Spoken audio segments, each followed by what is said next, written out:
La première lecture et l'Évangile commencent toujours par ces petits mots qu'on ignore souvent, en ces temps-là ou en ce jour-là. Pourquoi ces petites indications temporelles? En fait, c'est essentiel parce qu'il faut rappeler que dans la Bible, il existe deux types de temps. Il y a le temps chronos, chronologique, les années, les semaines, les jours, les saisons. Ici, ce n'est pas de ce temps-là qu'il s'agit, mais c'est le temps kairos. Kairos, ça veut dire littéralement, c'est l'irruption de Dieu dans notre histoire, dans notre vie, dans un passage, dans l'histoire de son peuple. Ce Dieu se manifeste ici à Moïse dans le buisson ardent. Nous savons que le Verbe, deuxième personne de la Trinité, va faire irruption dans le temps en prenant notre propre nature humaine. Et aujourd'hui, c'est le Christ ressuscité qui, du haut du ciel, à chaque Eucharistie, descend, plonge, rentre dans notre temps, dans notre histoire, dans cette petite hostie, pour nous visiter, pour nous parler, pour nous sanctifier, pour nous guérir. Alors ces deux textes, première lecture, Évangile, nous parlent d'une visite de Dieu. Il descend, il vient à nous. Et puis je m'arrêterai sur la première lecture seulement ce matin, où on voit d'abord une expérience d'adoration, le buisson ardent. Dieu qui se manifeste dans un feu qui ne consume pas ce buisson. Il donne son nom, je suis. Je suis celui qui est. Le nom de Dieu, c'est l'être premier qui en fait nous rappelle que notre être trouve son existence, sa source dans l'être premier qui est Dieu lui-même. Et voilà pourquoi nous sommes invités à adorer celui grâce à qui nous existons. Ce nom de Dieu nous rappelle que nous ne sommes pas égaux à Dieu, nous ne sommes pas plus grands que Dieu, mais notre être existe parce que Dieu le veut. Et si Dieu nous oubliait une seconde, un centième de seconde, notre être basculerait dans le néant. Nous disparaîtrions immédiatement. Tant que nous sommes là, c'est que Dieu nous aime, Dieu nous soutient par son être. Alors c'est ce nom de Dieu, je suis. Et il se manifeste dans un buisson qui ne se consume pas.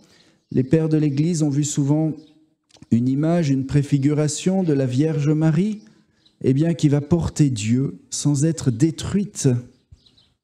Mais nous savons que c'est aussi l'image de toute âme qui reçoit la Sainte Communion, qui va porter notre Seigneur Jésus-Christ avec tout l'amour de Dieu, Dieu lui-même, sans être détruit.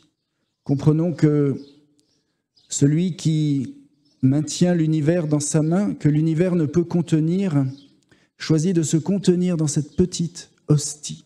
Et c'est lui que je reçois.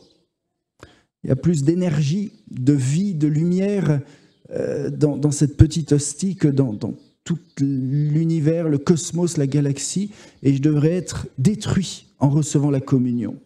Comment survivre une communion si Dieu ne contenait pas, ne maintenait pas la ferveur, l'ardeur de sa charité divine? Il me donne juste la bonne dose, ce que je peux recevoir en fonction de ma foi, ma disposition intérieure, mon désir. Alors, expérience d'adoration pour Moïse, il retire ses sandales, il se prosterne, il adore Dieu, élément fondateur de l'adoration dans l'Ancien Testament, et puis qui va se tourner vers une mission. Tout de suite, Dieu l'envoie. Il fait l'expérience de Dieu et ensuite va parler au Pharaon, va prendre le peuple, amène-le en terre promise. Chaque fois que nous adorons le Seigneur, il nous parle. Il veut nous mettre dans cette démarche d'aller vers Dieu en ouvrant notre cœur à son amour et puis de recevoir cette mission qui est la nôtre et qui est différente pour nous tous ici. Adoration, mission, mais dans ce texte, il y a un troisième terme qui est indispensable entre les deux. Souvent, adoration, ça ne donne pas toujours mission. Souvent, on a toujours cette tendance un peu à nous réfugier dans notre prière, où on est bien au pied du Seigneur, alors que le Seigneur, bien souvent, nous appelle à faire, à vivre quelque chose. Et alors, le troisième terme que je mettrai entre adoration et mission, c'est libération. Le Seigneur nous libère intérieurement. Et c'est étonnant que dans ce texte, si vous l'avez bien écouté, le Seigneur ne demande pas tout de suite à Moïse d'aller dire au Pharaon que son peuple sorte de l'esclavage pour aller en terre promise. Il lui demande de demander au Pharaon, il lui dit de demander au Pharaon que le peuple puisse aller sacrifier. En fait, adorer. Il y a deux termes, soit aller adorer 3 jours, soit sacrifier. On peut se dire, mais à quoi bon ?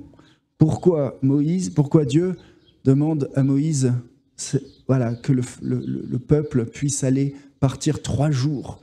On a envie de dire, c'est pas 3 jours, c'est partir en terre promise qui compte. Non. Qu'est-ce qui va se passer pendant ces 3 jours ? Il s'agit de sacrifier. Sacrifier quoi ? Eh bien justement, sacrifier ces animaux qui étaient représentés comme des divinités par les Égyptiens, et petit à petit, le peuple d'Israël les prenait comme ses propres divinités et perdait la foi dans le Dieu d'Israël.